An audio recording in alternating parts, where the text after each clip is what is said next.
In the previous video, we saw how total and average costs look like.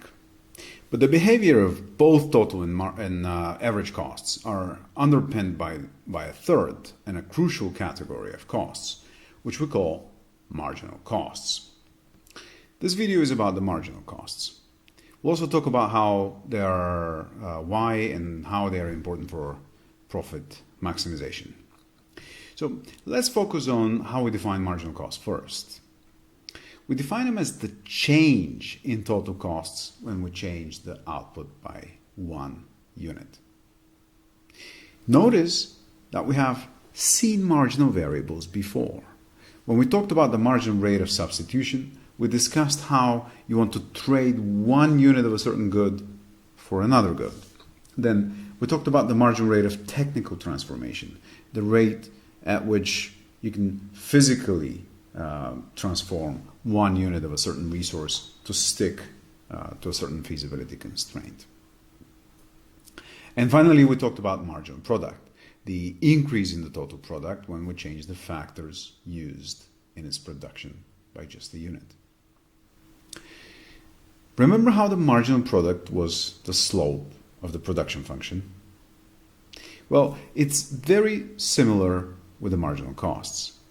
Marginal costs are actually the slope of the total costs at any unit of output. Remember, the slope of a certain function is the increase in that function when we change its argument by a unit.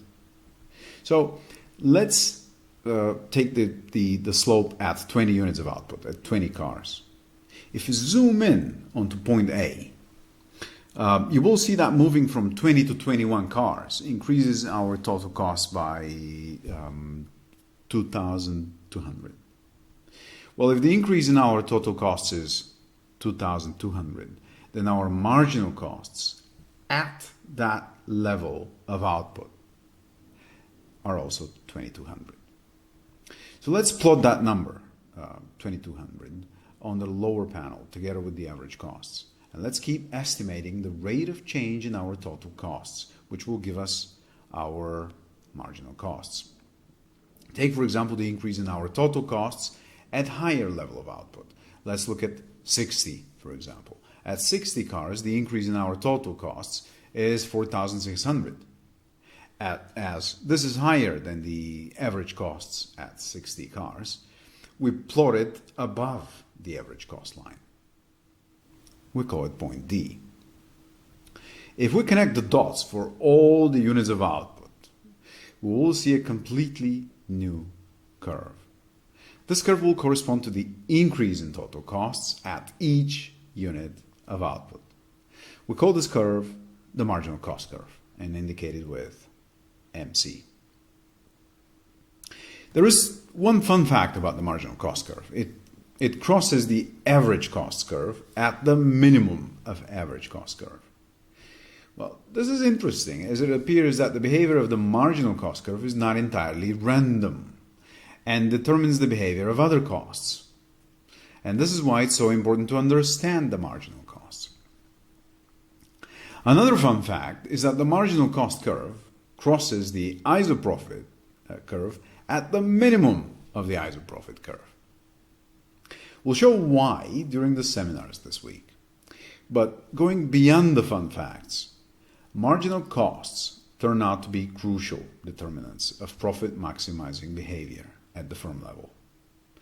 If we go back to the problem of maximizing profit subject to a certain demand constraint, you see that profit is maximized at point E, right? So point E is interesting because it corresponds to a quantity of Q star.